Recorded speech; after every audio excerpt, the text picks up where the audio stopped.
Punaka and welcome to Bula Wellness. I'm your host, Dr. Alisha Saukan, the Head of Health Protection with the Ministry of Health and Medical Services. The emergency department of a hospital is a place that most of us may be familiar with from television shows or movies.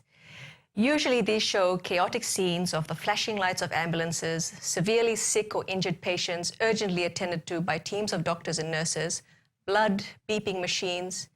But hopefully far fewer of us have had reason to go to a real emergency department, whether it is sitting in a waiting room with a sick loved one or as a patient. But what happens in real life? What happens beyond the closed doors of the emergency department waiting room?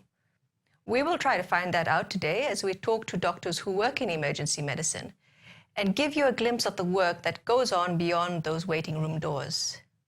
But first, let's see what some of you, the members of the public, know about the emergency department.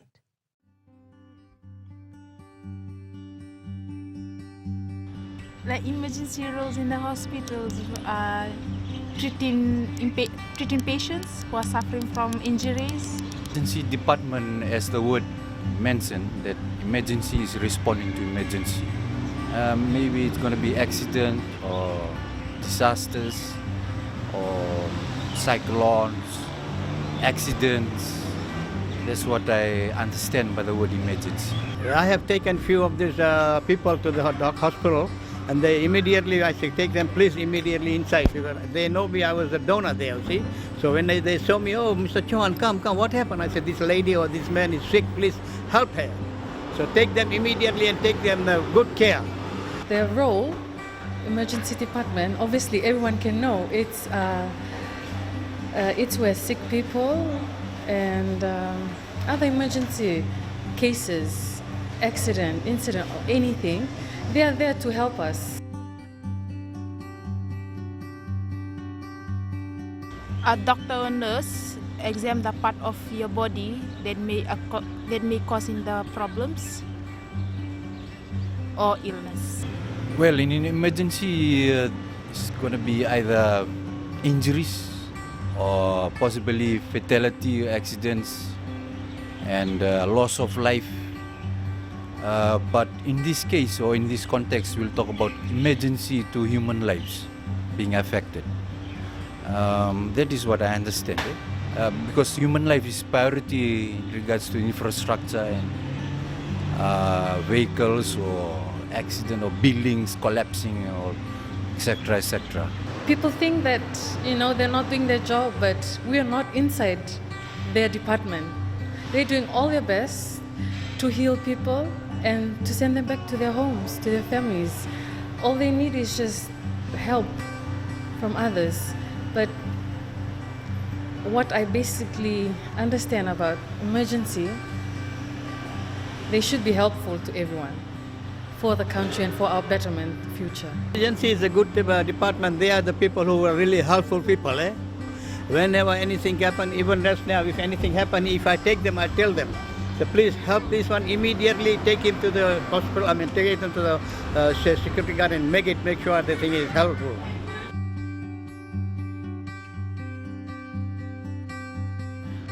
Yes, because you don't know whether the person is dying or living, so it's very important to treat the patient as soon as the patient arrives in the emergency department.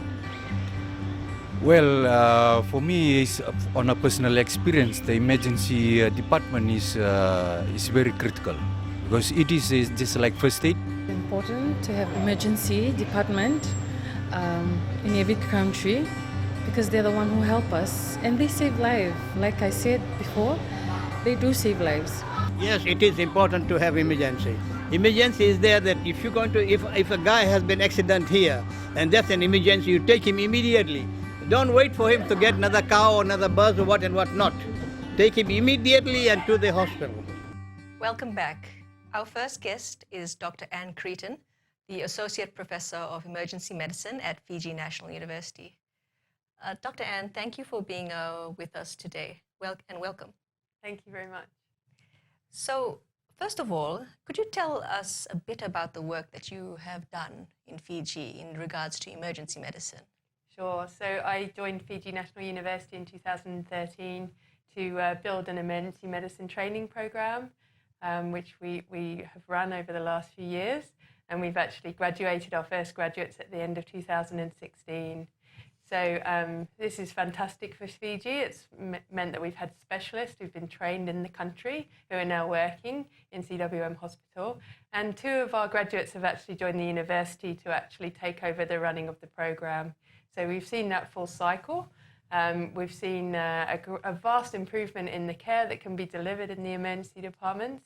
And we're starting to try and influence some of the systems and processes that are really necessary for delivering high quality emergency care. Great. So before 2013, before you arrived, what was emergency medicine like in Fiji? So most of the emergency departments around the country weren't really built for purpose. They weren't really fit for purpose. They didn't really have the right layout, the right equipment, the right processes. Most doctors and nurses working there had not been specifically trained in emergency medicine and emergency nursing. Things were done in a little bit of a haphazard way rather than actually a systematic way of prioritising the people who needed the most urgent care, and also the processes in referring them to the next level of care and discharge as well. Well, I certainly remember going through as a young doctor in the system that during my time, there was no such specialty as emergency medicine. We had people who could specialize in surgery, in obstetrics and gynecology, but there wasn't a specific specialty. So really what happened in 2013 was it became recognized as a specialty in Fiji. And as you mentioned, we have our first graduates in 2016. So these are master's graduates? Yes, that's right, yes. Yeah. So obviously a lot has happened in the intervening years.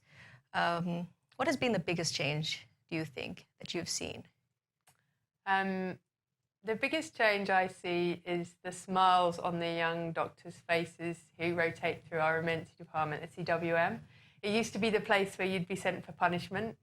Now people are actually knocking on our doors. We're the most highly sought after training program for people to enroll in. Our medical students really enjoy their time there. And they're really influenced by this young, dynamic team that have implemented so much change despite their relative youth. So I really like seeing people inspired to learn and inspired to direct sort of even further improvements for the future. So in one of our latest segments, we will talk to Dr. Lavinesh Raj, who is a graduate of the program. And so we'll find out more about his experience going through. But first, can you tell us what is emergency medicine? What does an emergency medicine doctor do? So emergency medicine is involved in really seeing all comers at all times of day or night, regardless of their primary presenting problem. So it's unscheduled care. We focus particularly on the most sick and injured, so we prioritise the people who are in most need, and we seek to stabilise these people's conditions, as well as we are diagnosticians, so we try and find out what's wrong with them, and then we basically refer on to the appropriate specialty.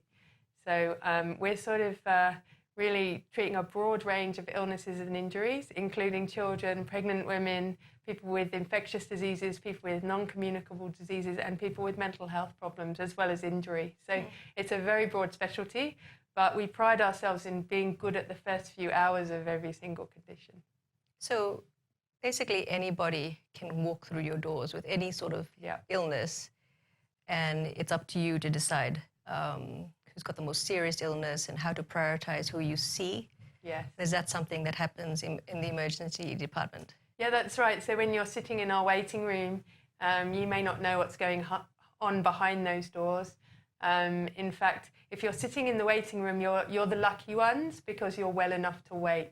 People don't understand that we don't operate a take a ticket by time kind of system. We prioritise who is the most urgent need of care. So behind the scenes, we're often treating people with heart attacks, with strokes, with serious injuries, and we're acting to actually stabilise those people. So while you sit and wait because your problem perhaps isn't as urgent as that, perhaps you have a problem with an arm or a leg, or you have something that you actually can wait for a couple of hours before anything bad happens to you. We actually are working very hard on those people who can't wait, who don't have that kind of level of time, whose illnesses or injuries are actually time critical and life-threatening. So the emergency departments in Fiji are at the divisional hospitals, so CWM Hospital, Lotoka and Lambasa.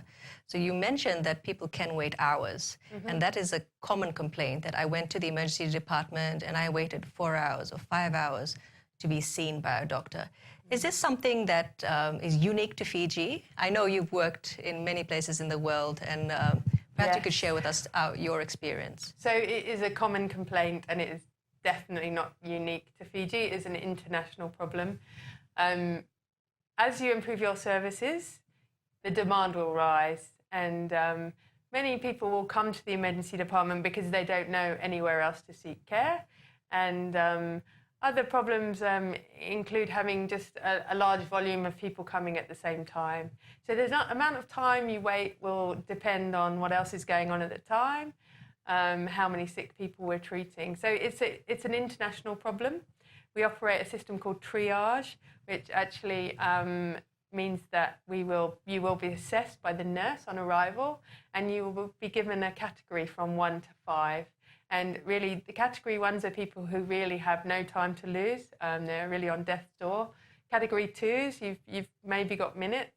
And it goes down in that fashion. So if you come with a complaint, for example, that you've had a sore leg for 3 weeks, then you're not going to be seen very urgently, unless the department tends to be a lot quieter than usual, which it really is not common these days. Yes. So it's a worldwide problem. It's an international phenomenon.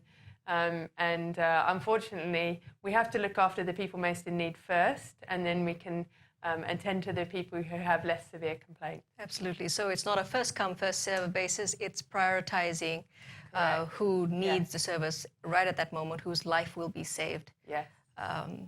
We'll go to a short break now, but when we come back, you'll actually get to see what happens behind the closed doors of the emergency department at CWM Hospital.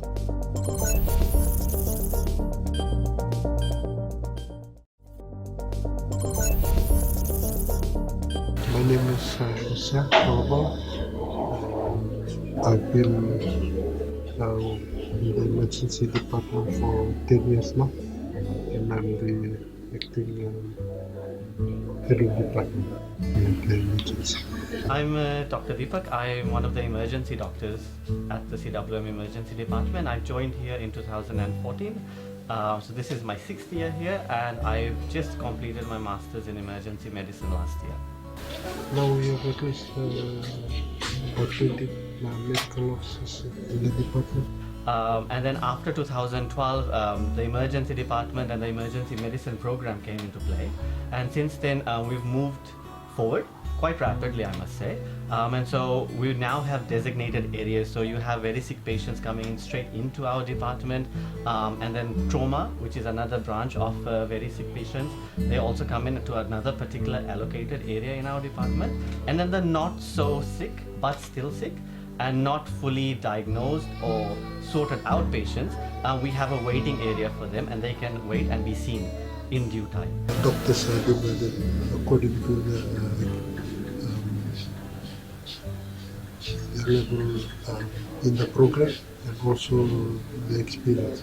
So we always have the shift in charge as the most experienced person, and usually they've completed or about to complete the program. All the shifts are divided that way, so we have a good coverage of doctors. And usually the most senior one is shift in charge, which just has an overall supervision of the department. Any difficult cases or any issues with patient care, or even sometimes we have things in the department, like beds that we need to do, patients that need to go up to the wards. So usually they supervise those things, and then when the juniors have some difficult cases, the senior ones are always there to support. I would say 3 ways you could come to us. One is straight from your home to the emergency department. which is what is happening quite often, and that's absolutely okay. The other way is if you have something you think that is not as serious that needs to come straight to us, you could come to one of your nearest health centers. The health centers in the Suvarnasori corridor, they see a lot of our patients, and they see it for longer periods now. Some are open even 24 hours, so you could access them, and then they would refer you to us where the need arises. And the third is from our other colleagues, the private GPs, the private hospital. You would present to them, and if you are not able to be fully assessed there, or you require further investigations which may not be available with them, or they may not be able to hold you at their facility, they send you across to us. So all in all, it's 3 ways. Usually the quickest way for most people are just coming straight to us. Our hospital ambulances can come to the facilities and bring over cases, but unfortunately at times our ambulances may or may not be working. Or we have our other colleagues, the fire and the St. John's ambulance, who provide the service and bring the patients from their home or from the health facilities. Or the most common mode is the patients come in their own vehicles. So it depends. If they're really sick, many patients, they come on their own straight to us. If they are not that sick that they need to come straight to us, they go to a GP or they go to a health center and they get directed to us, or they come to us accordingly. Mostly they could come in their own vehicles, but if they've got cannulas in or they've been provided some sort of treatment, they'd usually come in the ambulance so that a nurse can monitor them on the way. Previously it was more of a clinic outpatient kind of setting, but now we've opened it up. We are able to monitor very sick patients. We've got monitoring equipment. We've got ventilators that used to be only for ICU use, but now we're finding it helps improve patients' care before they go up. Not probably can use it for emergencies that might need to go to X-ray before they go up to ICU. And we have ultrasound scan machines. All this came around 2018. It's really changed the level of care and service. So I guess it's basically, I would say that I guess this interview is a good way that we can get the information out to everybody, because what happens is when people don't know the processes involved in the emergency department, everybody comes expecting a different outcome or a different response. So I guess one of the challenges is patients don't realize everybody has to meet our triage nurse in front. That's where the folder gets done, your initial vitals get done, and that's where a lot of the initial assessment takes place. And our nurses are trained to do the triage assessment, so they are able to rightfully place which needs to come right inside to us first, and which can wait for a little while. And if anything happens, they can always go back and reassess and then deflect to us again. And then the other thing is the waiting time. I guess, yes, everybody wants to be seen, everybody needs to be seen, but sometimes some patients require a lot more time from the doctors, so the wait increases. How we deal with it, I guess we talk with the patients, we try and get them to understand and reason with them, but we also try and understand where they're coming from. A lot of the times, criticism or negativity comes from where there's a misunderstanding. So when we try and understand where they're coming from or what are their concerns, I guess we're able to solve many of them. Try to remind the staff that if we focus on patient care and the patient's need, that it shouldn't create any problems. But just sometimes the workload gets heavy or busy, and staff might have a few things they have to do, and patients might feel like they're not attending to them appropriately. So just being able to sit down and explain to patients or their family what's going on really helps. Gives the patients an insight to what we are doing, what we have to do. And it also allows the staff to listen to what the patients feel they need. So sometimes, yes, 5 or 6 looks like a lot of doctors, but if one patient comes and they are really unwell, we'd probably have the involvement of 3 or 4 of them at one time. That doesn't mean that we're neglecting everybody else. It's just that if we don't pay a lot more attention to this patient, he or she might die. And the last thing we want is for someone to die.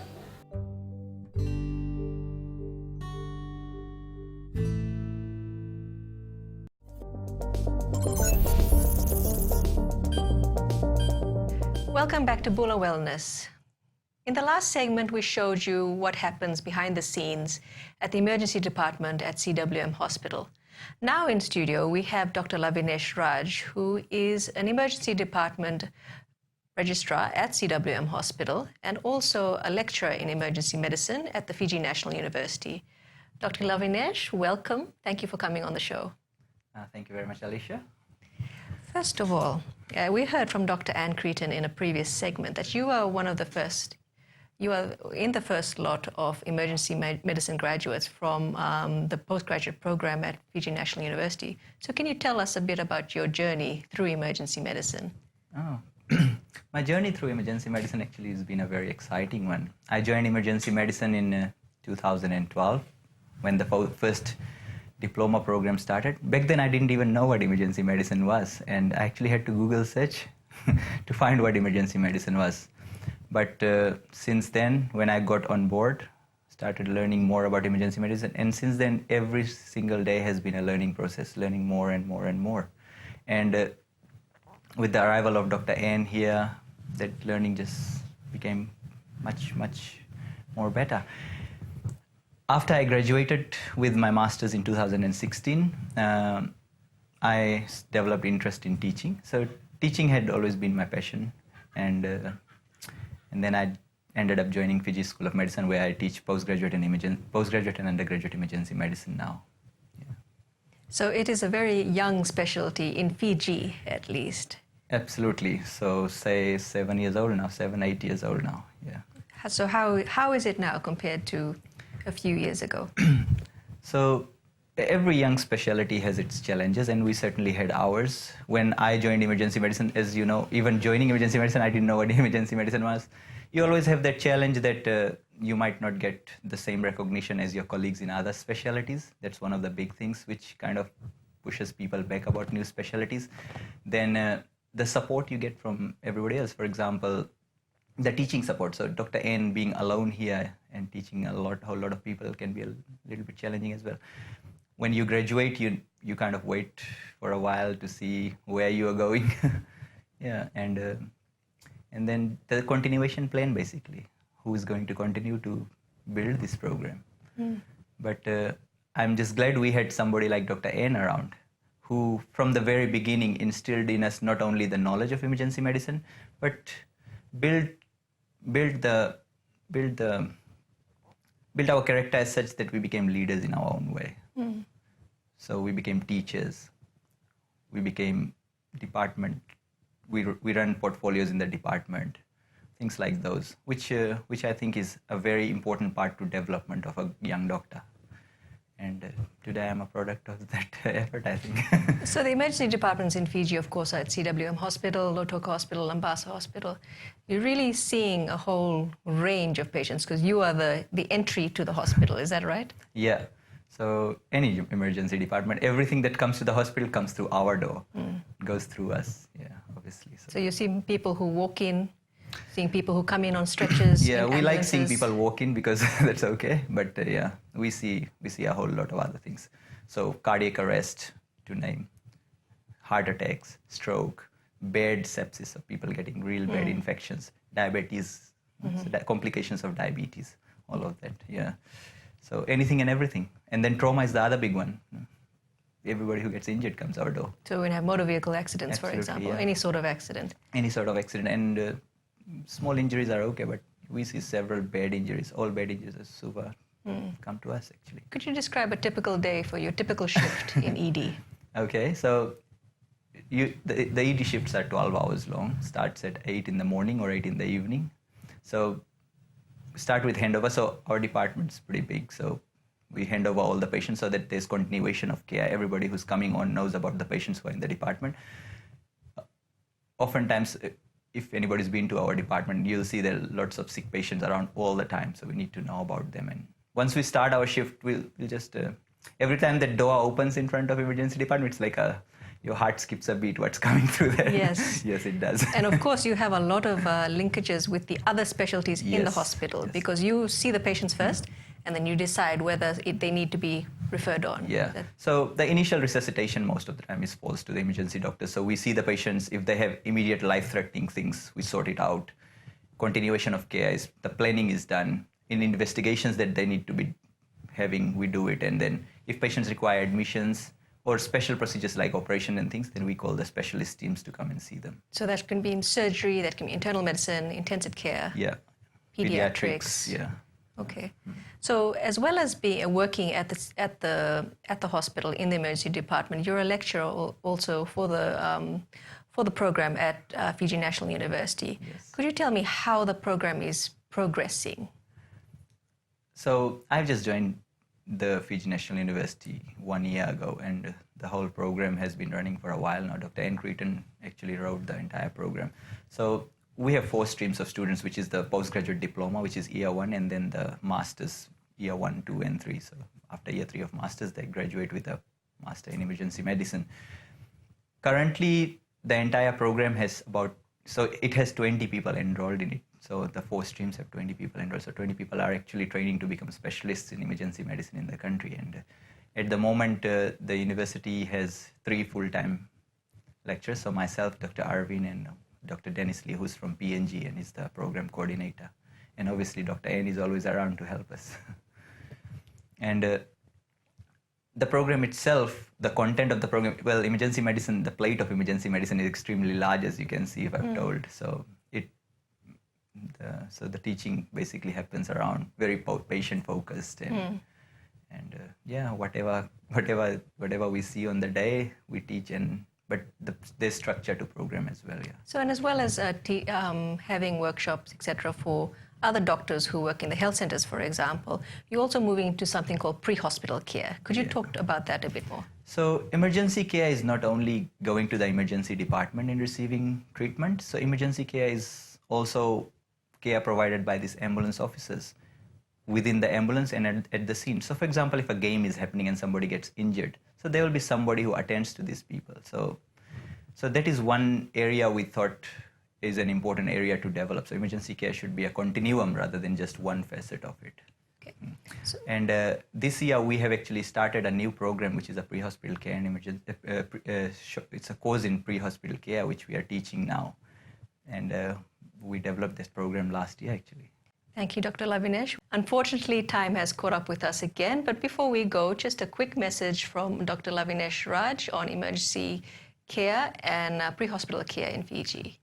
So this pre-hospital care, Alicia, is a multi-agency collaborative thing. So obviously there's a will and commitment from Ministry of Health to train its staff in the pre-hospital care environment. Also, while they're training people in the hospital environment, there's a Fiji National University's commitment to improving and educating people within the Pacific and Fiji as well as an organization known as Volunteer First Responder Organization, whose CEO, Mr. Lemeki Lenoa. He's IT guy by profession, but he's just too passionate about pre-hospital care, and he has committed a lot to this development of pre-hospital care in Fiji. If I had to give one message to people about emergency medicine and pre-hospital care, that would be that emergency care is everybody's business. It starts within the field at home and it continues to the emergency department. So there's certain things we can do outside of hospital which can be really beneficial, which can make a difference. For example, in heart, like somebody has a cardiac arrest. If you don't do CPR on the route or at the scene, if you get to hospital, the patient will not survive. Obviously, if you don't provide care on the field, it doesn't make a difference. Things like this, yeah. Thank you, Dr. Lavinesh. Thank you very much. With that last message that emergency medicine, emergency care is everybody's business, we will end this show today. I hope that the program has enabled you to learn some things about the emergency department and the work that goes on there. If you have queries about the show or the topic today, like or contact us on Facebook which is Bula Wellness FBC TV, or write to us at bulawellness@fbc.com.fj. Make sure to join us again at the same time next week. Until then, good night.